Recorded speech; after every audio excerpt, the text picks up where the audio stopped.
कहते हैं कि हवा और पानी जिंदगी के लिए बहुत जरूरी होती है, लेकिन हवा भी विषैली है और पानी भी विषैला है। लोगों की जान ले रहा है और इंदौर में कुछ ऐसा ही चल रहा है। जिस गली से गुजरो वहां पर कुछ ऐसा ही नजर आ रहा है।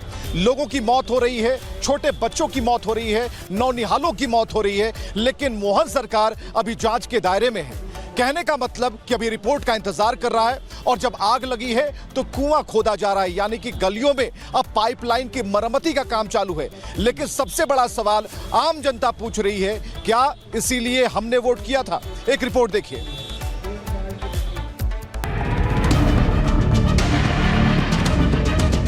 बस ये है कि यहाँ के दूषित पानी से मेरे बच्चे की जान गई है।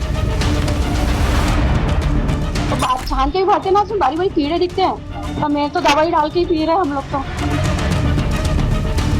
1.5 साल से हमको गंदा पानी ही ना आ रहा है नलों में।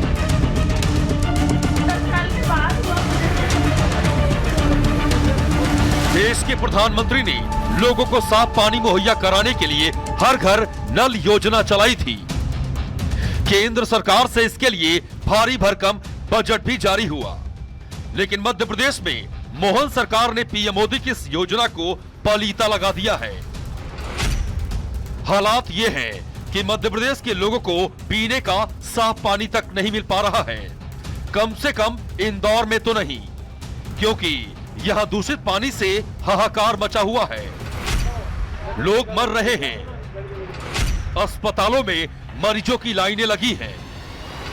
स्थानीय लोगों में गुस्सा और नाराजगी है।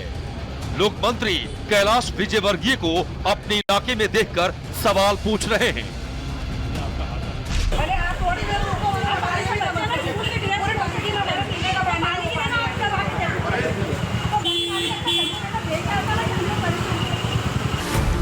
इंदौर के भागीरथपुरा में दूषित पानी पीने से अब तक 12 लोगों की मौत हो चुकी है, जबकि लगभग 27 अस्पतालों में 162 से ज्यादा लोग भर्ती हैं।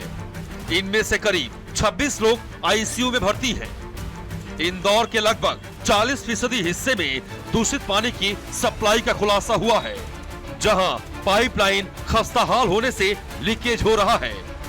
इंदौर की इस त्रासदी के बाद करीब 40,000 लोगों की स्क्रीनिंग कराई गई है, जिनमें से करीब 2,456 लोगों में बीमारी के लक्षण पाए गए हैं। आपको बता दें कि पिछले 2 हफ्तों में 150 से ज्यादा लोगों ने दूषित पानी की सप्लाई की शिकायत की थी, लेकिन सिस्टम में बैठे लोगों ने इन शिकायतों की अनदेखी कर दी। ऐसे में सवाल ये है कि आखिर सिस्टम और सरकार मौतों के बाद ही क्यों जागती है? इंदौर में दूषित पानी से हुई मौतों के बाद मोहन सरकार की नींद टूटी है। सीएम मोहन यादव ने आनन फानन में इंदौर का दौरा कर पीड़ितों से मुलाकात की। इस दौरान उन्होंने अस्पताल में भर्ती मरीजों का हाल भी जाना। सीएम मोहन यादव ने इंदौर के अफसरों के साथ एक समीक्षा बैठक भी की है और पीड़ितों के मुफ्त इलाज और मृतक के परिजनों को 2-2 लाख मुआवजे का ऐलान किया है। इस मामले में 2 कर्मचारियों को निलंबित किया गया है। वहीं अब दूषित पानी से हुई मौतों के आंकड़े पर सियासत भी शुरू हो गई है। मोहन सरकार ने अब तक सिर्फ 4 लोगों की मौत की पुष्टि की है, जिसे लेकर कांग्रेस ने सवाल खड़े किए हैं। एक तरह से आपात स्थिति जैसी थी, जो पीने के पानी के कारण से छोटे बच्चे से लेकर बड़े लोगों तक का भी कष्ट तो होता ही। पानी के कारण से जो पेट का हाजमा बिगड़ता है, तो थोड़ा दुखद भी है और कष्टकारी भी है, लेकिन हिम्मत के साथ और दवाई प्रॉपर मिलने से उसका इलाज भी किया जा सकता है। इस तरह की घटनाओं में किसी भी प्रकार की लापरवाही की जैसी जानकारी आएगी, हम और भी कठोर कार्रवाई करने को तैयार है। जो डेथ की जानकारी आई वो तो 4 बताई गई है। मौत 4 ही पुष्टि हुई। ये मैसेज क्या है? ये मैसेज था कि मौत को छुपाना है। 13 मौतें हुई और कारण थी सरकार, कारण था नगर निगम। 13 मौतों की बात, मौत के बाद भी इनको जांच की आवश्यकता है।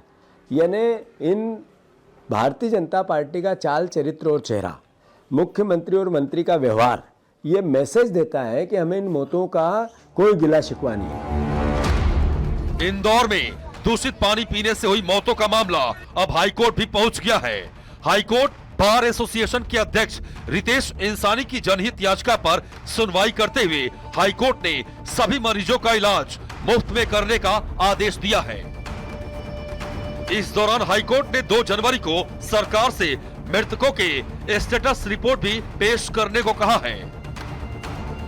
उधर भागीरथपुरा में दूषित पानी से मौत के जिम्मेदार पार्टी करते नजर आए। इंदौर के जल कार्य प्रभारी बबलू शर्मा इस पार्टी में खाना परोसते नजर आए, तो वहीं पार्षद कमल वाघेला झूला झूलते दिखाई दिए। सोशल मीडिया पर इन दोनों का वीडियो जमकर वायरल हो रहा है। मध्य प्रदेश में लोगों को साफ पानी मुहैया कराने के लिए मोटा पैसा खर्च किया जाता है। साल 2025-26 के बजट में जल संसाधन विभाग को 9,196.21 करोड़ रुपए आवंटित किए गए, जबकि जल जीवन मिशन के तहत 17,136 करोड़ का प्रावधान किया गया। नर्मदा जल परियोजना के चौथे चरण में 1,900 करोड़ का आवंटन हुआ।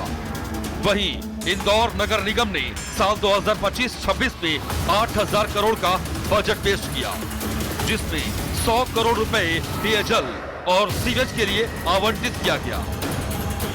लेकिन बावजूद इसके लोगों को पीने का साफ पानी नहीं मिल पा रहा है। ऐसे में सवाल यही है कि आखिर ये पैसा जा कहां रहा है। 2026 में हम विश्व गुरु के दावे करते हैं और गंदा पानी पीकर लोग मर जाते हैं, तो ये तो इनको चुल्लू भर पानी में डूब मरने की जरूरत है। बीजेपी के इन तमाम लोगों को जो हमेशा बुलडोजर इस्तेमाल करते, कभी एनकाउंटर का नाम करते, तो अब ये इनको बताना पड़ेगा देश को। वहाँ के शहर को अवार्ड मिलता रहा है और वहाँ ड्रिंकिंग वाटर की ये स्थिति हो कि जिन्होंने पिया उसकी जान चली गई हो और कई लोग बीमार हैं। आप कल्पना नहीं कर सकते हैं, ये वही लोग हैं जिन्होंने कहा था कि माँ गंगा को साफ करेंगे।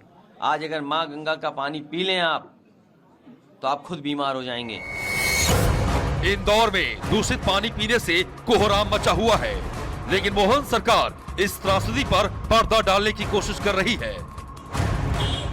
सरकार के नुमाइंदे अब दूषित पानी से प्रभावित इलाकों में जाकर मामले को ठंडा करने की कोशिश कर रहे हैं, लेकिन सवाल यह है कि आखिर दूषित पेयजल से हुई मौतों का जिम्मेदार कौन है? लोगों की शिकायतों पर संज्ञान क्यों नहीं लिया गया?